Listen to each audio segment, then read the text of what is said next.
That almost looks like you looking at you. It's It the does. it's Dr. Corey and the multi-universe. Can you do that circle and step through it? I don't have magic powers.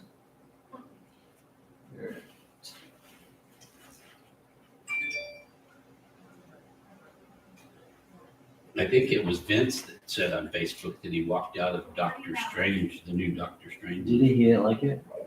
Apparently You not. didn't like it? My You kids walked out- liked it. I haven't seen it. Hey, what's up? You walked out like in the middle of it? Wow. Either It that, was pretty interesting. either that or he's posting erroneously.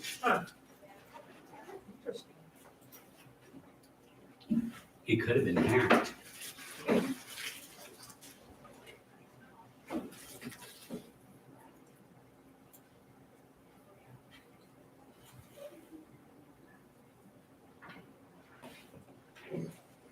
All right, 30 seconds. Make sure everybody got breakfast.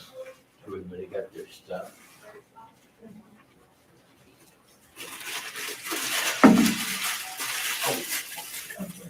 Just a hint. I heard it, but you hear it, but you don't really take it in. Those are mine. Oh, I'm sorry. Right out over there. here, by the Sorry. counter. Otherwise, I'll forget what I'm going over. Everybody got paperwork? Yes? Everybody got paperwork? Not everybody. I got somebody But he's watching. Somebody's watching. Preston probably got like 4 sandwiches in there. Only one Only one. to start out For now. for now. That's Maybe back. So He was a growing boy. right. yeah, gotta eat. No McGriddles. What's that? No McGriddles. I love the grills. Everybody See, there's loves it. another one. It's because they're full of sugar. All right, as soon as Ruben gets back, we're starting because we have some interesting topics to do. Ruben, you don't care about market updates, do you? Right now, what do you got? This is right there. About 4,000 homes, 3,971. So we'll probably sell all those this month. Does that include condos? But total sales, we're still selling about 4,000. Townhouses, homes, single family, condo, Does that high include rise. like It's everything. Logan and Pahrump? Yeah, greater area, Mesquite. Even those only account for. Here's Pahrump, 140 homes. Mount Charleston, 15 homes. It still brings into account Mesquite up here, 14 homes. Searchlight. 9 homes in Searchlight. Huh? Well, that's Bullhead. Bullhead. Yeah, Laughlin. So, if you need to sell stuff, they're there. But in the valley there, what do you got? 3,654. So you got plenty of homes still. If it said 200 in there, I'd be worried. How many agents again? Well, they're dropping like flies. So the last report, we're over 17,200 or something. But the membership joining rate is dropping. I think we only added 20 new members where we were averaging 80 to 100 a month or something like that. So it's dropped. And then I think that 200 drop out after 200 or 250 or something like that drop from April dues.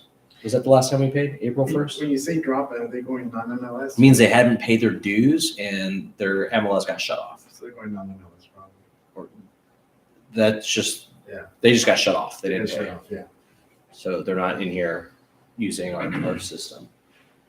I think that's it for market update. Any questions on market update? Your rates are up 5 to 6%. So the next one of the next classes we'll probably run through is alternative mortgage.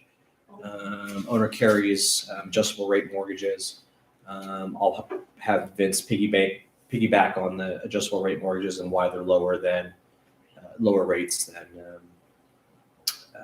fixed mortgage rates. What are the benefits? What type of clients are savvy in it, and how to develop more of those clients with the ARM rates. Okay, so what was my agenda? Forms today? Smart home.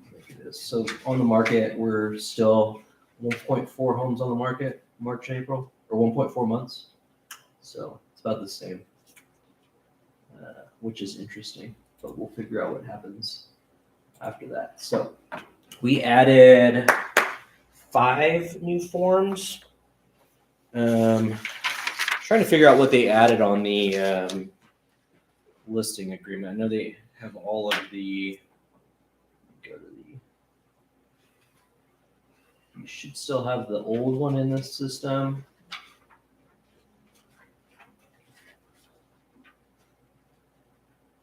Do you want to do forms, or do you guys want to talk about one home first? Forms. Forms, okay.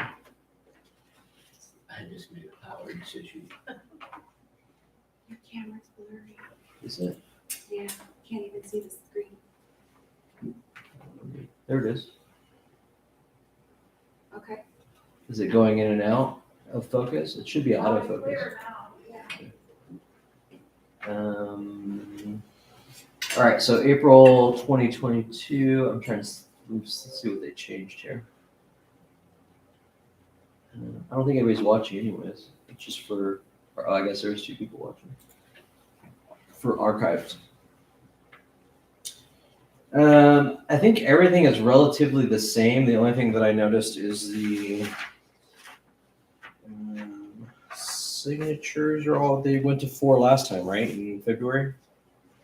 I think they just approved them for April. So Forms Committee meets, if you guys want to join and input on forms, they'll take your emails and suggestions. But if you want to join Forms Committee and have live discussions with other people that go over these forms, you can join some Forms Committee with the MLS. Just go to the committees, join, somebody will activate you guys and you guys can put your input on forms. I think it was just the final approval from the February one is all it was. Did we go over the February one? Because it's still in here. I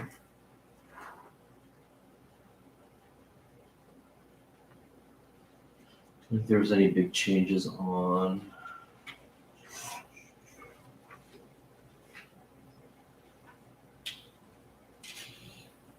You are.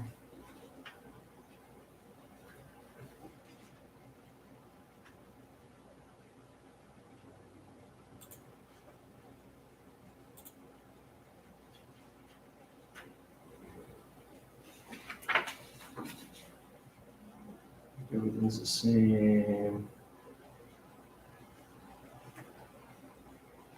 I think there was one addition on the back. Let me see if it's still there.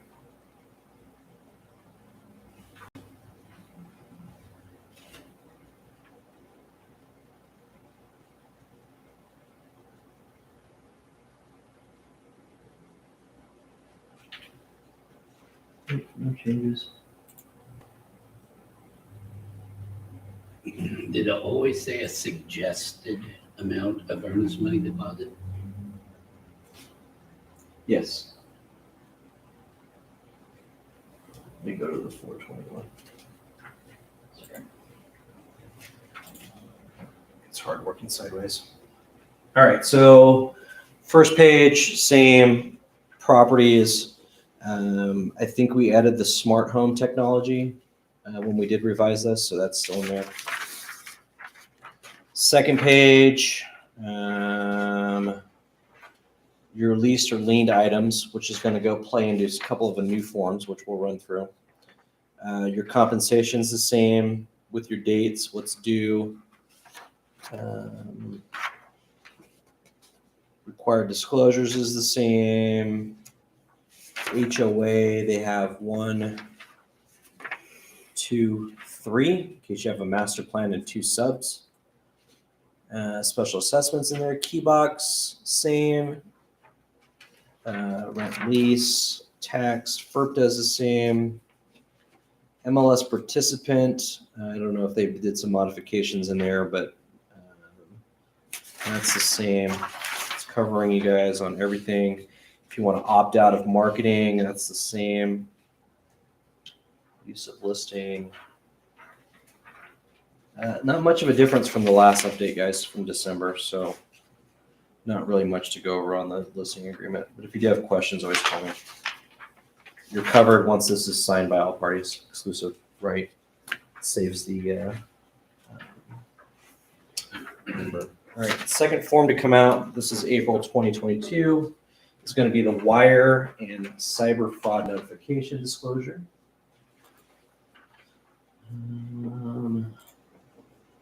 That one is going, the change on that now is it's not only wire fraud, but they added cyber fraud.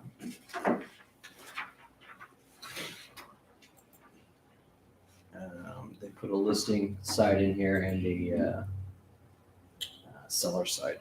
They just added 37. That's what they added. What was 37, Ruben? 31 change. It's not even in there. 1031's always been in there. Not in the- I'm looking at it now, 36 additional terms. That's it. I thought it was always in there. From December? Looking at it, but I see it here in this one. Okay. Well, 1031's in there. I always thought it was in there. Did we always have to put it in additional terms? Probably says additional terms. Yeah. It says 30, yes, 36 and there's additional terms. All right. Well, now you can select 1031. Thanks, Ruben. And people know that you can't do a 1031 on a residential.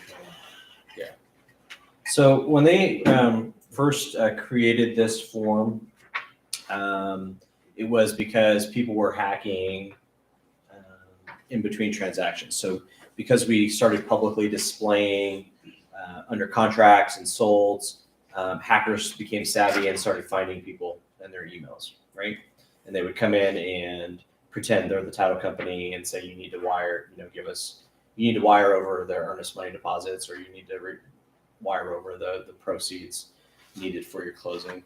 And they would commit wire fraud and receive money from people. So they created this wire fraud disclosure to give to your clients, so that your clients were aware that double check before you start sending wires. Don't just send wires to people that send you emails.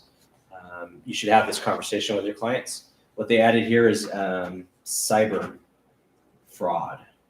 So they kind of changed the whole scenario. Now it's cyber criminals, hackers are targeting email accounts. So they're explaining what it is versus telling you not to believe emails that say to wire funds anymore. Now they're just explaining what happens with cyber criminals and hackers, which covers us with wire instructions and cyber hacking. So that goes to with all of your emails. You guys should be using a secured email. If you want to use the CornellRealEstate.com one, those are secured through Google Workspace, or just set up your own Google Workspace and you can create your own secured emails. So this has changed. Now it's wire and cyber fraud. That's change. We don't have this at Cornell Realty as a requirement, but we do suggest you use as many things to cover you in your transaction. Okay. I go with the bare minimum, but if you want to cover yourself in case your email gets hacked, you can say that I disclosed, not to send a wire. So that's what that's for. I think I thought that people that did it, their names are on here. Yeah, Bonnie, I asked Bonnie to print them. She probably had a file open when she printed them instead of creating a blank form. Yeah, Jesse's at the bottom of these ones. So. Okay, it's a smart home, smart technology. So you guys are probably coming across this a lot with your, what's the number one argument right now? That little Ring doorbell, right? That stupid little $200 Ring doorbell, which Makes your house smart. it makes it a smart house, yeah. You have to do one of these just for the Ring doorbell? Or take it off. I mean, that's probably faster than doing all the Can we paperwork. shoot? Right. So what is digital property? It's just because nowadays everybody wants to connect their systems to the Wi-Fi system, right? So if your light bulbs are LED and you can change the colors and have a disco party inside, guess what? It makes it a smart lighting system. So it's a smart home. Does that convey? Those are the questions you have to have with your client when you list the property. Your thermostats that you control from your phone, are those going to convey, or are you going to take those down?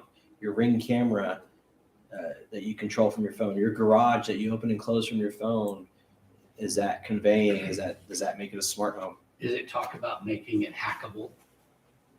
Hackable. That's why we have the wire and cyber fraud disclosure. Yeah, is that what it's talking about mainly? Um, Like if you have a garage door opener, you can do. Basically, what I get out of this right here is client shall defend, indemnify, and hold brokerage, its officers, agents, employees, and brokers harmless from any and all claims, injuries, damages, losses, or suits, including attorney fees arising out of or resulting from the wiring instructions or similar sensitive information. That's the importance of this form, that your client signs off on the wire fraud, cyber security. If this is signed, guess what? They are no longer holding you accountable for a hacker, right? So you're It not says- liable, whatever. It says right there. Why wouldn't you use that every time? Smart home, everything. This comes down to disclosure, which is your guys' number one duty. And this is disclosure regarding a smart home and smart products. So read it. What it tells you is how to do it. Who's your internet service provider? Cox or Tesla? What's the is that the new one? The Cube or whatever that's Elon Musk is doing? That'll be a new internet service provider.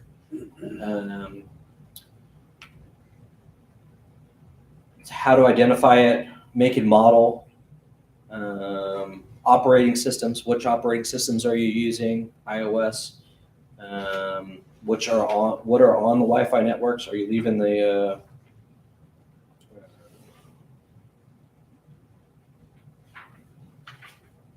my Q garage door opener on the Wi-Fi network? What's staying? So what they conveniently did is they created this nice little list, which is the smart home disclosure. What they changed was they you used to just have listed what it was. Now they actually have the model number that's conveying. So your client has to go find the model number, make and model number, how many of each, which application is enabled. So is it Android? Is it iOS? Is it Microsoft? Is it Cox Safe Home? What's the Cox security system? My Home or something? Or, that's what they're disclosing. Which Wi-Fi network and will it stay? And they try to list out everything that would be part of your smart home. Window coverings, you see that in high rises, right? The electric shades that closes down and closes up. You see them in fancier houses. This is something you want the seller to do. This is something you want the seller to fill out and then the buyer Acknowledge. to acknowledge. Yeah. If you're conveying smart equipment, just think about some of the smart equipment, like the water heaters now. They're now tankless, right? And they're Wi-Fi enabled. You can turn them on, turn them off. Your garages, you can open and close. Lights, LED light systems, all from your phone. I can change the colors of my lights on the front of the house with the phone. So it's just disclosing those products now that we're super smart homes. And this is as much as they can, right? As much as they can, or if it's not applicable, right? NA. They're not going to leave their router or they're not going to leave their system. Let's just see if there's any questions here on YouTube. Questions. All right. Next form from the solar is, it's solar. This is the one that is a headache, right, guys? How many of you guys have done a solar transfer? And they've been easy for me. Typically they are, but this makes it easier, supposedly.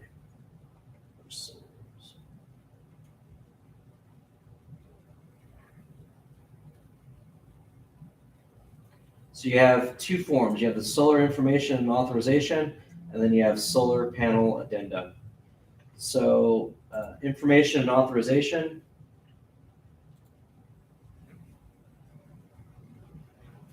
Here it is.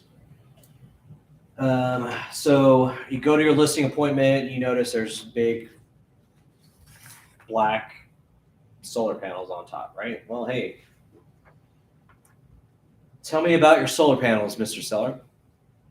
Well, I just put them up last month. And you're selling your house? Why did you put the solar panels up?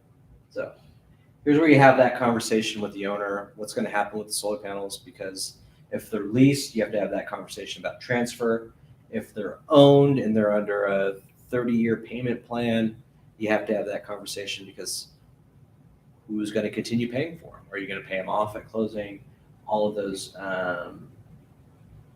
questions. So here's what I need from you, Mr. Owner. I need you to fill this out for me. Why? Because this will solely give me the authorization. Joe Smith, Cornell Realty, is authorized to receive information regarding solar contracts. Because they're telling you, obviously the solar panels were sold to them, right? I was like, yeah, go sign. Here's your DocuSign. Yeah. Can I get the contract? Oh, I don't know where the contract is. You want to go ahead and get the information if they can't give it to you. Because I've had those conversations before. Oh, I don't know. It's a good deal though, because I only pay $200 a month for solar panels. Well, do you have the contract? No, I don't have the contract. Now I got to go get the contract. Guess what those people want from me? Who are you? Why are you asking me for the contract? I can just fax this over to them now. And then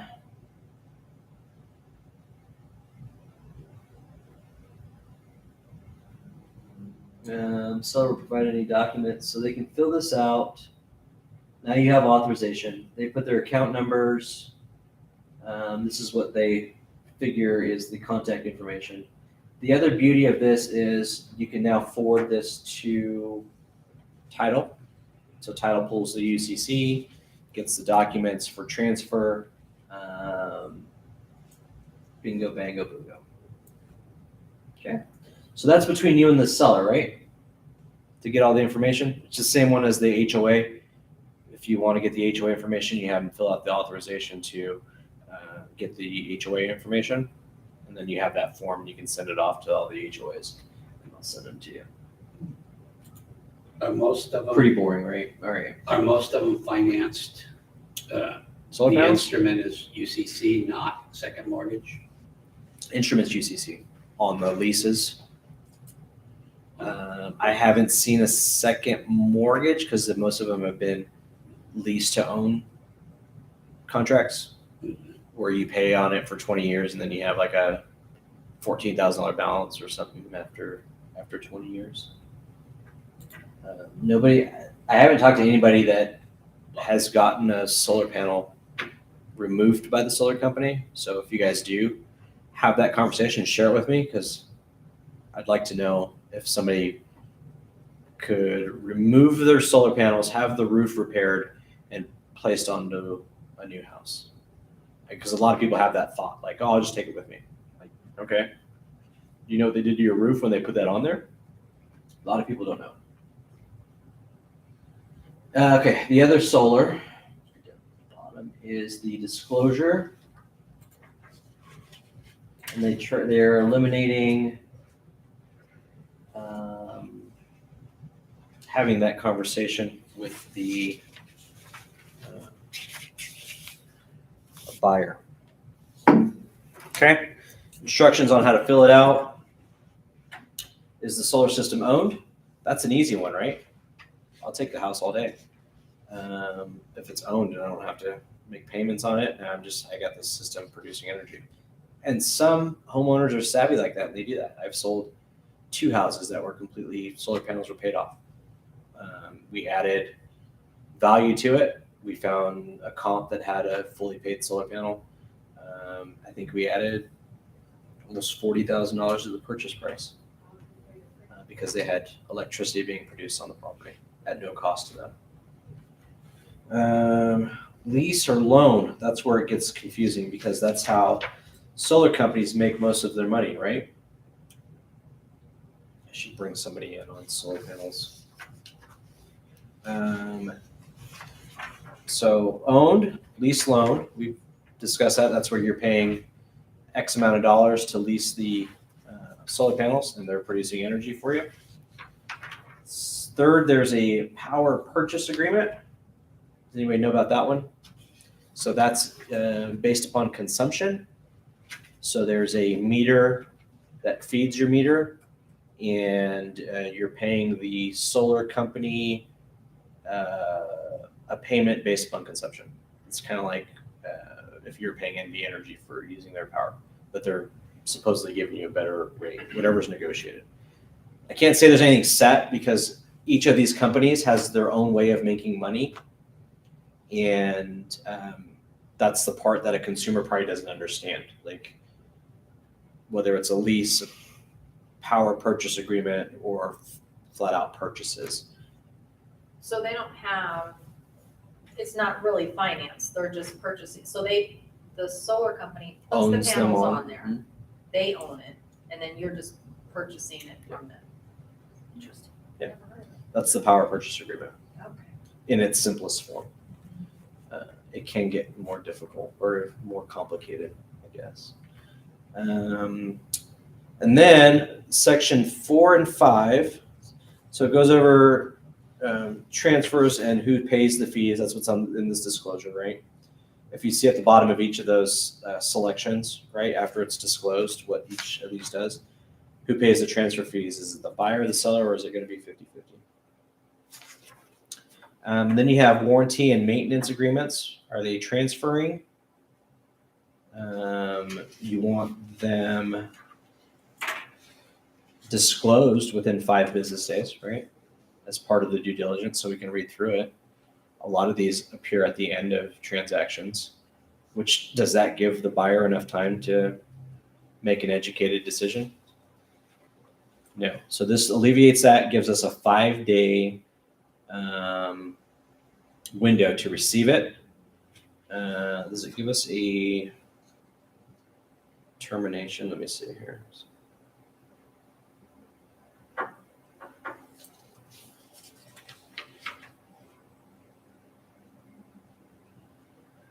Seller is going to maintain the property. I'm looking at additional terms and conditions.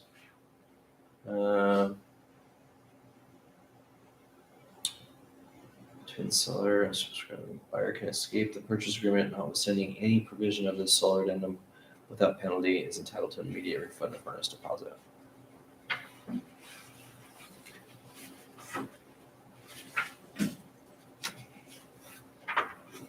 So seller section 5, if something goes haywire, I guess it gives the buyer an escape on that. So read through that.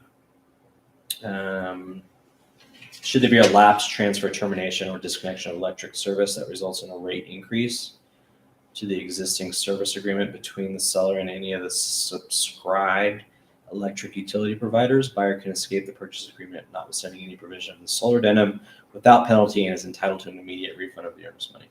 So anything that's disclosed that is changed gives the buyer the right to leave the purchase agreement. And the buyer disapproval is 7 days. From receipt of, Under power purchase agreement. This third paragraph.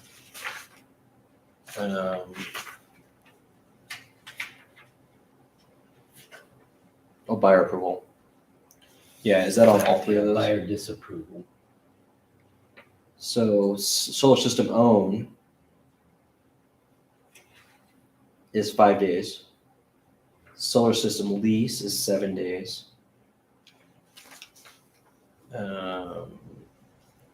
And then power purchase is 14 days to obtain assignment approval. And then you have 2 days to send written notice.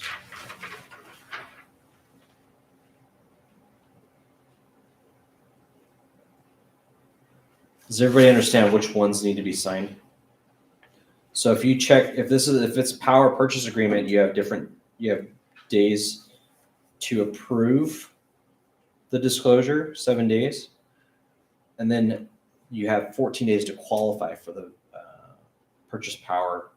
power purchase agreement, which is like a utility bill.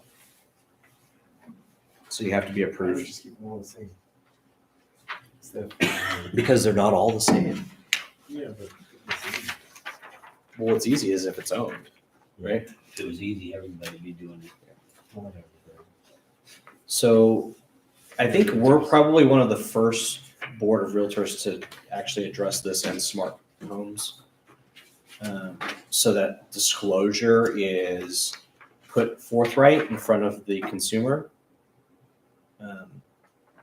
It's easy to say, okay, well, this is going to transfer to you and blah, blah, blah, and you do it on an addendum. But for them to have an understanding of what is being transferred to them,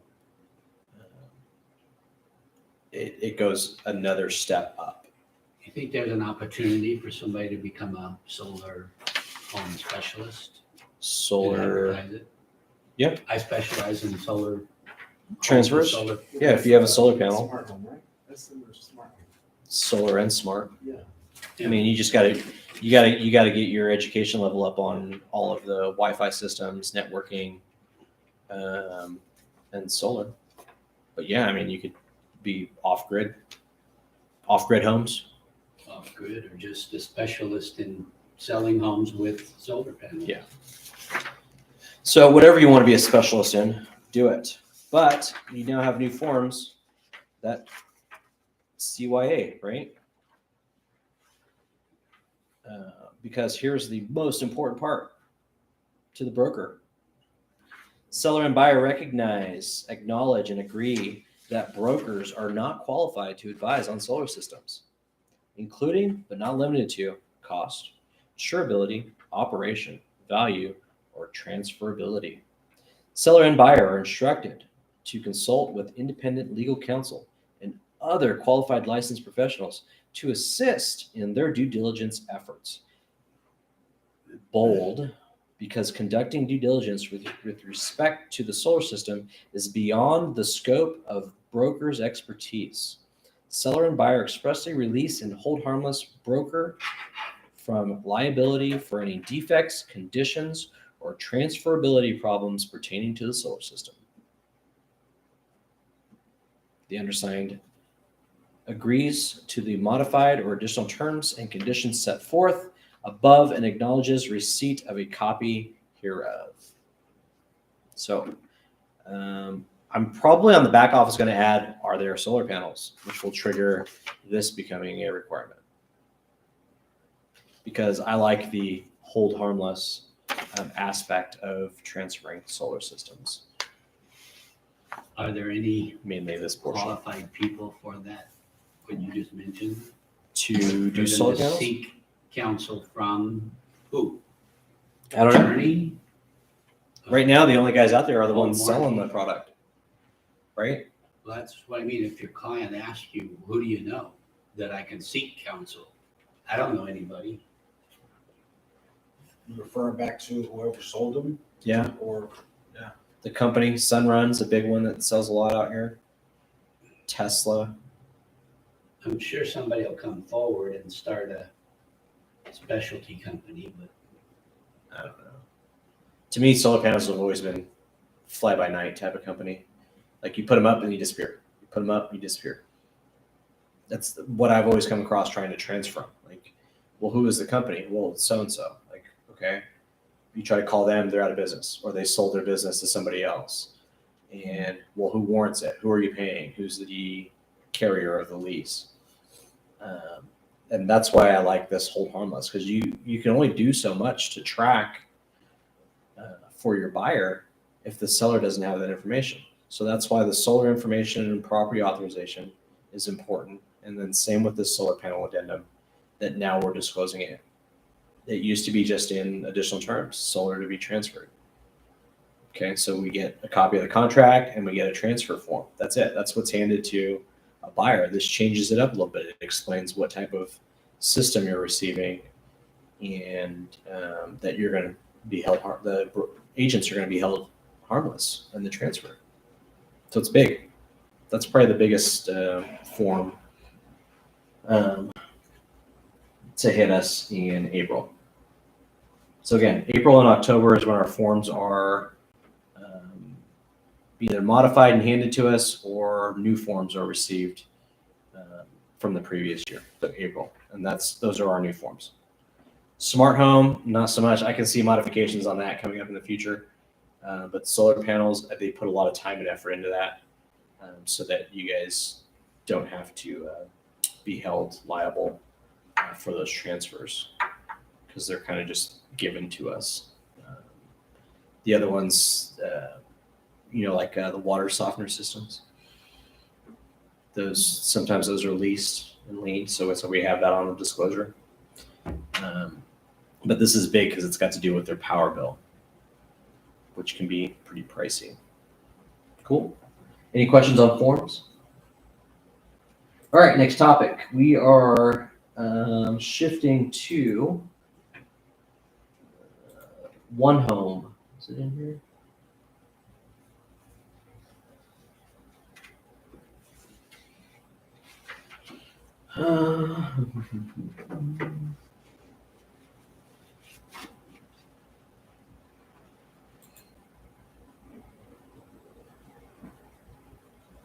Oops.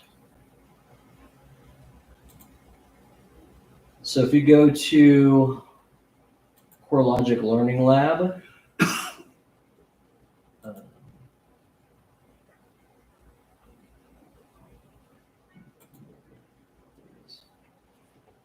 our portal system is automatically going to change.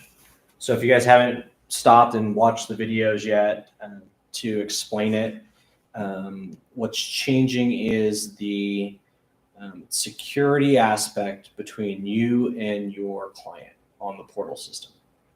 What's changing is your client will now, instead of you just emailing them, here's your portal, click here to look at properties. The biggest complaint was that when a client forwarded the link, like you sent them 123 Apple Street, it's a beautiful home, this is the house I'm going to buy, and they started sharing that with their friends and family. What was also available to them in that portal system was the confidential notes between you and your client. So what this changes is it makes it a two-way authentication.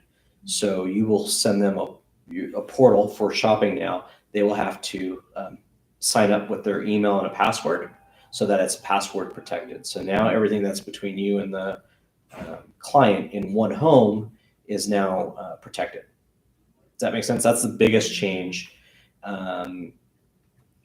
for this system. The other big change is now you will, instead of email, once they opt in to One Home, which is here.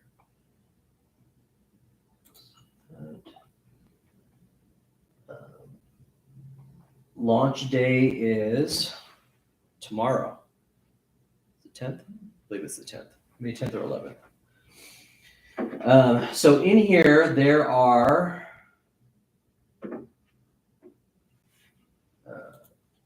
ways that you can automatically start marketing to your clients.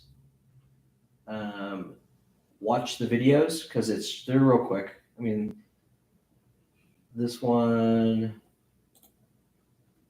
is, I want to say they're like 1 minute 40. Is it 1 minute 42 seconds? Super quick.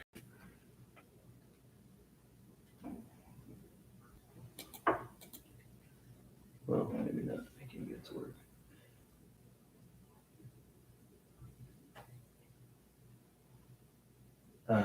Once they log in, so these are where you can get all your tutorials. The portal looks the same, where you'll get the picture or the map center. But now your client has control on his end, and they can opt in for text messages now. And I don't know if you've turned on notifications from your portal system yet, but if you go into your portal system and turn on notifications, it will text you every time your client visits that portal. Okay, so you can see who's still interested. And that's when you set up auto emails. Okay, so this falls into auto emails, but it's going to be called One Home. And what it's going to do when it sends that welcome letter is it's going to send them a login. And then the conversation you want to have with them is, hey, are you faster with text messages or emails? Because, you know, what clients look at their emails anymore nowadays. And if they are more text savvy, then you want to engage them with SMS. So as I just tell them, when you log in, opt in for SMS, and then we can text each other back and forth. What that does is when they put notes in, instead of you having to go log into your MLS matrix, instead of you having to go into your auto email and check your messages, it will text you that your client messaged you in regards to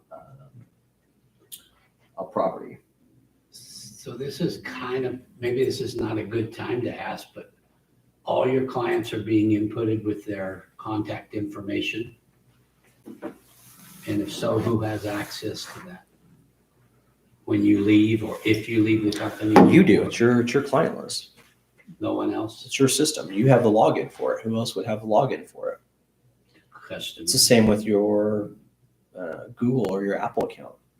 Like, nobody will have access to anything that's in your account until you give them the password to log in, right?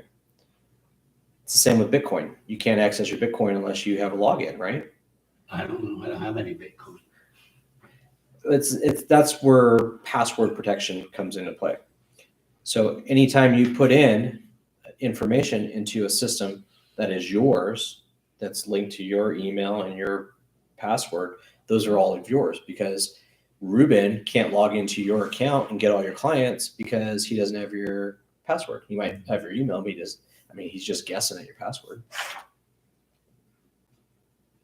Does that make sense? A little bit, but there's also that nagging thing, and like Realty One's a good example. Okay. The broker has a lot of information. Well, yeah. Like if you leave, the I broker still need- has access to your clients. Yes, I need your client's information because you have a transaction. Right. You're obligated to give me their phone number and their email address so that if you disappeared on me, I could still close that transaction out.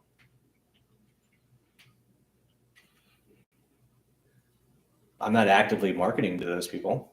I mean, it doesn't make any sense. I have no relationship with them. Well, I trust you. I don't trust Realty One and some of the other people I've worked for. Well, And there that's is why- there is such thing as there's a confidentiality and a privacy disclosure.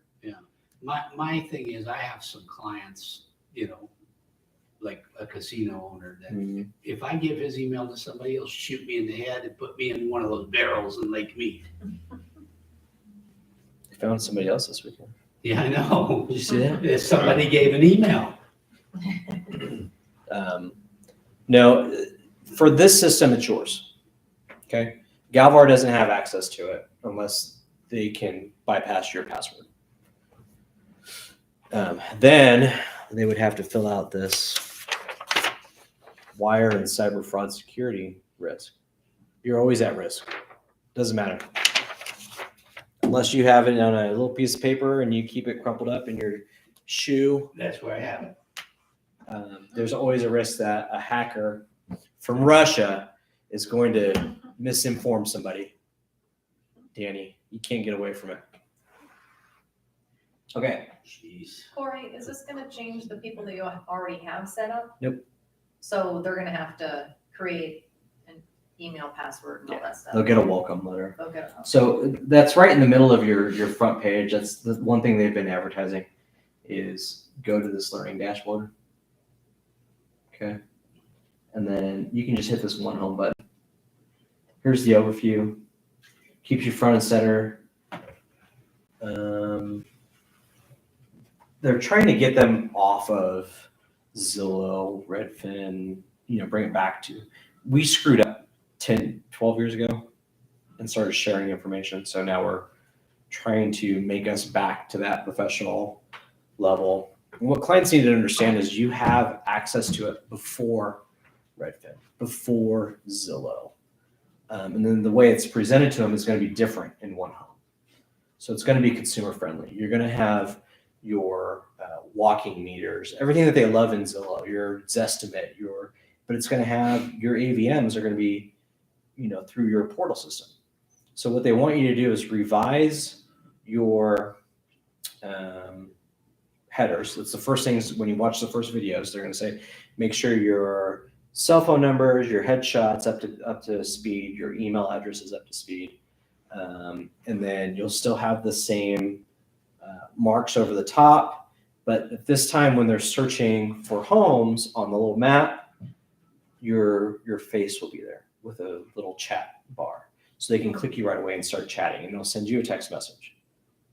So it's streamlining how you interact with your client, but it's the same, more advanced system. That's the only way I can describe what I've watched on it. It'll be good, but it's better if you have a little bit more knowledge of it before you just let it integrate tomorrow or Wednesday, whenever it goes into play. So when they call you, what's going on? Well, we have this new system. It's faster than all of the consumer websites that are out there right now. So, but you do have to log in and create a password, and you can get up to minute messages. One of the other things I read was this property fit score thing.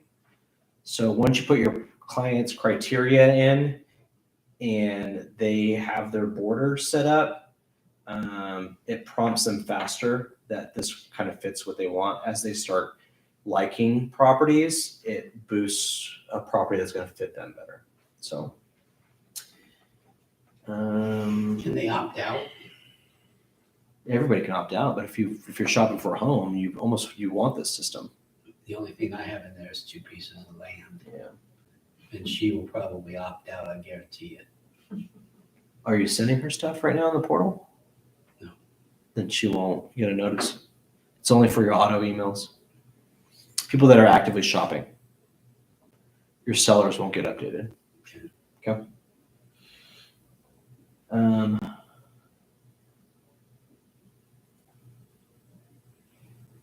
Is it Transaction Desk incorporated in this or same?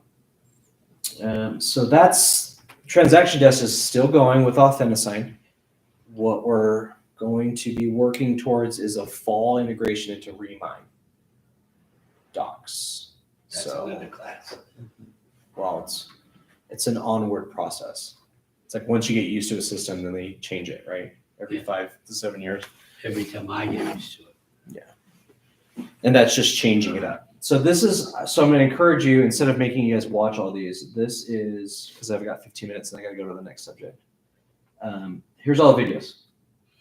I watched 5 of them, okay? And I got so much knowledge in 5 of them, and I spent probably less than 20 minutes, okay? So that I'm prepared to answer the questions when my clients call, okay? Everybody know where that's at? Front page. CoreLogic Learning Lab pops up. Dashboard, Matrix, Resource Library, One Home Marketing Materials, One Home. I started getting into marketing materials. I didn't do anything in depth, but there's some cool stuff in there as far as engaging with new clients, new leads. All right. Any questions? Any questions on the stream? This is very valuable. Thank you. Okay. No questions though. What's that one right over your shoulder on the screen? 1. Well, you clicked off now. There was like a red flashing one right by your shoulder. Like one question from somebody. These are the questions right here in the chat bar, Danny. No, it was down at the bottom. Nope. It's gone now. Nope, I can't tell you. All right, so short-term rentals. I got 10 minutes, so I'm just diving into it. I'm going to show you where to find the information and what's been going on. Okay. Let's see if I can turn this off. I have to turn off a.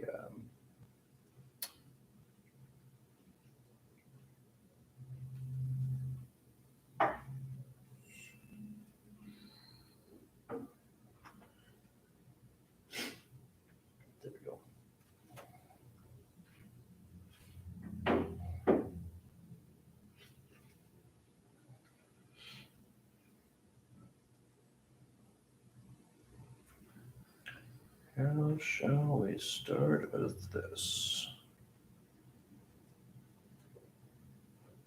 Short-term rentals. Boom.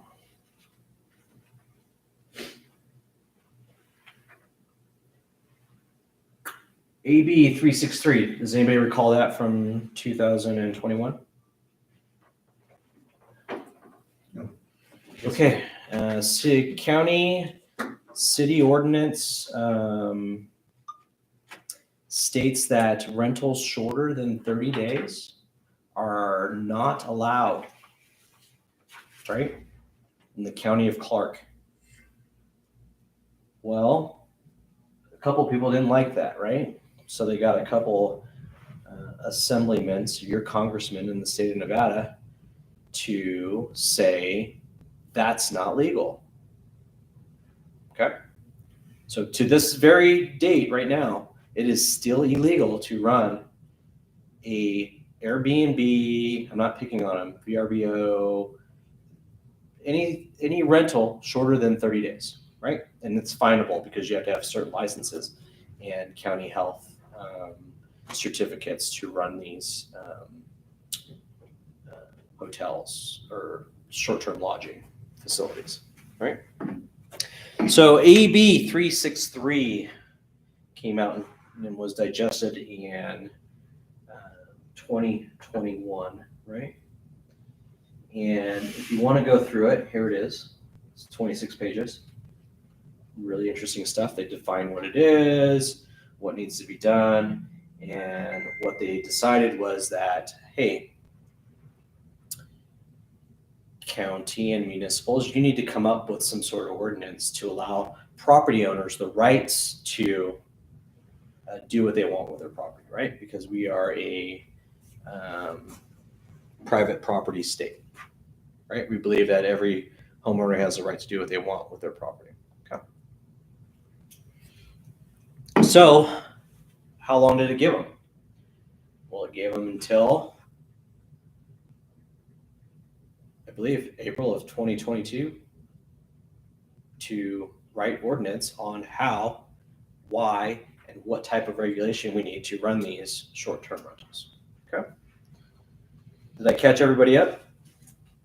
Everybody's caught up. Great. I think July 1st is when they're gonna legalize Clark County. short-term rentals. Is it still same city, Henderson, North Las Vegas? So who came out with the first ordinance? Henderson, right? Henderson and the city of Las Vegas did. Okay. And you guys know where all those borders are, right? New Mexico.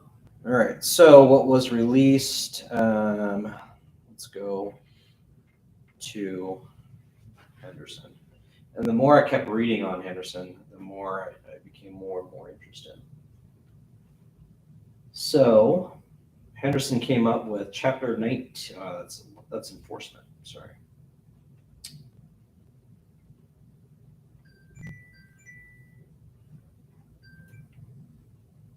Uh, 19.5.3.G, short-term vacation rentals. They defined it: permanent residential dwelling, rented for occupancy for a period of less than 30 days, consecutive calendars. Now I'm on Henderson right now. I'm going to dive into, there's a Las Vegas one, and I'm going to show you guys where to find them real quick. But all this can be found in their websites. So this was adopted in February of 2022. This goes over licensing and requirements, what type of licenses you need, where your where one can be located, how far from resort hotels they have to be, and they're all pretty similar, actually. I mean, from what was digested from the state, they all came up with pretty similar ordinances. The problem right now is,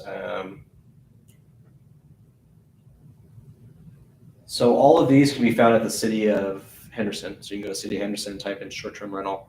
It'll prompt you to these pages, and who can be enforced, what they do on enforcement here.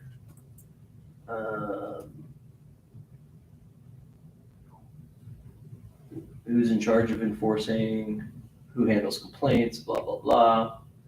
And it's got to do with the rules that were in place when they gave you the license. Did they say anything about licensing?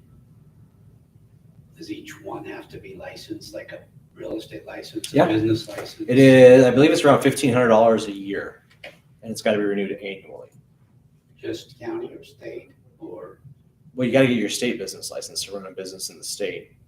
So they require a copy of your state business license, then you have to an application fee. You have think to it's- register it, or did you get approved still? Yep. Yes, you registered. So this was the part that was mind blowing to me. This is the site to go see the map overlay of licenses that are approved. This is a screenshot I took of Henderson approved licenses currently. Those are allowed? These are approved ones? Those are active. These are active licenses. You can click on them, see who the homeowner is, how long their license, when it was approved, and how long their licenses are for. At that link at Henderson, so you just click on the house and it'll show you whose license it is. What blows my mind is that they're overlapping. Yeah. And they're supposed to be 1,000 feet apart. Maybe those are big circles. I just wonder who. No. I mean, if you zoomed in on them, like this one's not 1,000 feet from this one. You know what I mean? Yeah. Or Close enough. these ones that are overlapping here. Yeah. Yeah. So the interesting part is how they enforce these. I guess I don't know if they were checking them or if they just plan on making money in fines, because it's like $1,000 a day. Yeah. If you're operating within 1,000. So I read through it briefly, and I'm just wondering if Danny, we're 1,000 feet, together. He runs his Sunday and Monday, but I run mine Tuesday through Thursday. Do I get a fine still or no? I don't, right? It's so weird how all of this is written and it's all brand new. Yeah. That's interesting. And who enforces it. But if Danny rents his Saturday, Sunday, Monday, and then I start mine Monday, Tuesday, Wednesday, do we both get a fine for Monday? Or do I get a fine for Monday because I started after him? So anyways, this is just to dive into it. So there's Henderson, and then Clark County wrote theirs recently, and what's just the here it is. That's Las Vegas. Las Vegas did theirs, and where's county? This is county. County submitted theirs, so theirs is up for approval at the next county hearing. Commission hearing. There you go, commission hearing. So this is all open to digest, about 41 pages of it. And then Clark County, which is the larger area in the valley, will be up for licenses. And it's similar to Henderson, similar to Las Vegas, at $1,500 annually, your state business license. And that's per dwelling unit. Yes. Not per, And per person that has 10. And I think one of the requirements is you have to own the property too. So you have to prove that you're the owner of the property. Because I think a lot of other states, people were able to lease and then sublease, Airbnb and make money. So the county is going to be a little bit different. It's another area somebody could specialize in. And if it's successful, you could sell it as a business too. You come up with 3 to 4 years of actual accrued accounting on it, then you could sell the business attached to the property as a short-term rental. So you're saying it have to be how many feet apart? It says within 1,000. It's 2,500 of a. 1,000. So how do you do that on the high rises? Can't. Hotels. Can't. Because you can do condo hotels. Condo hotel is different though. That's different. That's a different ordinance. But they're not. This is This is just fixed residential. dwelling owner property. So that doesn't apply to a condo hotel. Does it, Condo hotel is different because it falls under. does it have to have no HOA for these properties? Do you know? So you're still subject to whatever HOA regulations. So you probably want no HOA, but So if the HOA says no short-term rentals, then. Yeah, this is only ordinance for municipality, Sounds county and complicated. municipality. It's very complicated.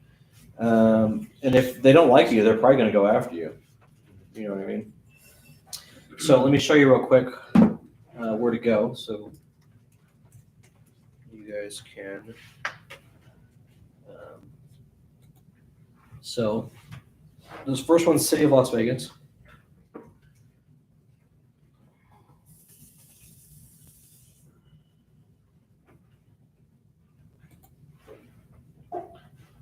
And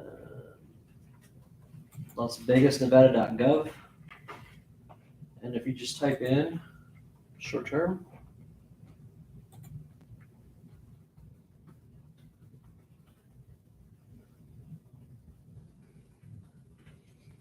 we'll bring you to their page. Planning, zoning, code enforcement. So just click it.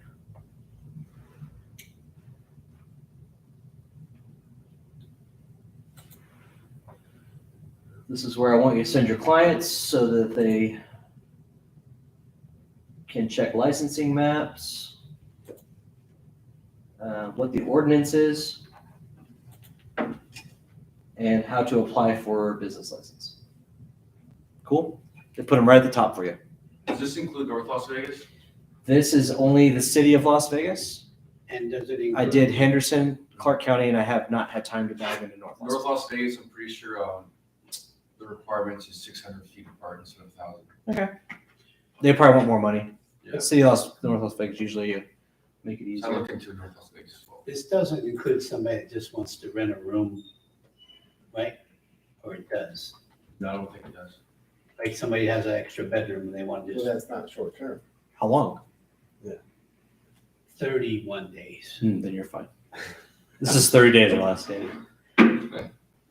Come on, man. We just got to throw a wrench into it for me. That's Okay, how so we- Clark County, nv.gov, same thing, same What, thing. what county?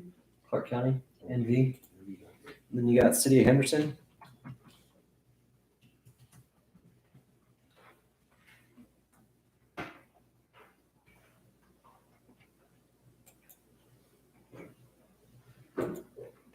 Just great stuff. Let's click on it. Henderson, same thing, hit that search button.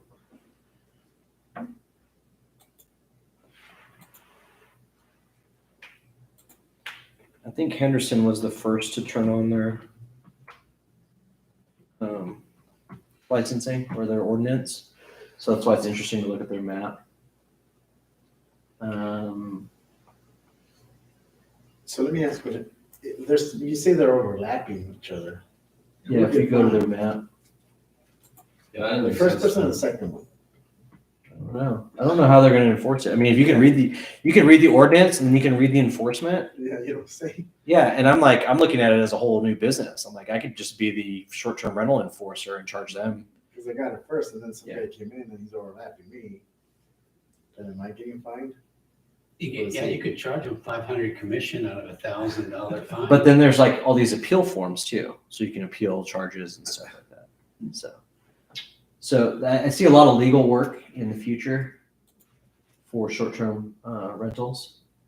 Since there's so much money, somebody's going to have to get a piece of it besides just the homeowner, you know. Anyways, county, same thing, type in short-term rental. I started reading through this stuff last week and I just couldn't stop. It was just such interesting real estate legal work. Facetiously. No, but seriously, you start reading it and you're like, well, who came up with this and why did they do this? That's how I feel every time I read something with MLS. Yeah. Who came up So, with like I said, county's new, so it's proposed ordinance, so that's going to go up for the commission. And it's probably going to get passed. You know, if Henderson, North Las Vegas, City of Las Vegas all adhere to the state of Nevada requirements, the county's, going to do the same thing. It's about when they start policing it. So just make sure your clients, if they're buying short-term rentals, that you're advising them to do this work outside of you, and you're not giving them legal advice on it. Like, here's where this can be found. Yes, I have read it, but no, I can't advise you on it because I'm not an attorney and it is a business and you need to set up your business licenses. Okay. I just have one question. Yes. Does anyone want to specialize? I'll refer. And I get people asking me a lot about short-term rental. I'll refer to you. Yeah, I'll take it. All right. You better start studying. I have for the past month. All right. So dived into it. It's coming. It's available. Licensing is required. Fees have to be paid. But And Preston's our specialist. people can do it. I'm working with someone right now who's looking for a short-term rental. Yeah. And apparently they can do it pretty close to people because if they're handing out licenses and not checking it. But I don't know about enforcement. If you go read enforcement, it contradicts mapping and ordinance. So And is that to come in the future? How we're It gonna says $1,000, is it per day, per month? Per Yeah, there's year? fines. There's $500 fines for offenses prior to July, and then it goes up after July because now the ordinance is all written and approved. The fines go up to $1,000 a day. A day. A day Wow, $30,000 For running. a month. your business. Yeah. No, if you go a month, then it's not subject to. Go 31 days. If they find you guilty, that's the enforcement Uh, after July 2022. So everything, all of these ordinances are in full effect July 2022. After July, is how I'm understanding it. So let me see if there's any questions on the stream, and then I will call it a day. That is it. You guys are done. I'm ending.